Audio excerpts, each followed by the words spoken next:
Updates ng Bordo. Trending ngayon ng Bordo. Sila Barbie at David sa Twitter dahil sa nilabas na cover magazine nila for Mega Entertainment. At featuring pa nga sila sa GMA News. Ang sabi dito, Barbie Fortesa and David Licauco just landed their first magazine cover as a love team. You know. Yan pa yung mga feature nila for Mega Magazine na sinut sa Hong Kong. Yung pinagandaan niya nila Barbie at David ng Bardo. At pinakita rin dito yung mga behind the scene nila. Yan, pati TikTok. Oh. Yan, hawak kamay. Yan, iba-ibang outfit, iba-ibang look, iba-ibang location. Grabe pa nga yung dulo. Yan, oh.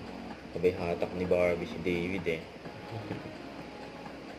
Yan, saya ng kanilang shoot for Cover Magazine. Mega Entertainment. Siyempre, nakatsinelas pa nga si Barbie habang rumarampa. Oh.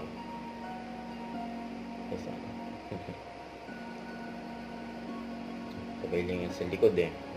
May photographer na Shara Luna. Tapos siyempre, mag-i-start na sila mag-taping ng Pulang Araw. Yung kaabang-abang yan. Yung with direct to. Huwag kalimutan mag-subscribe, click ang notification bell para line update kung ano your reaction vlog. Bye guys, thank you for watching.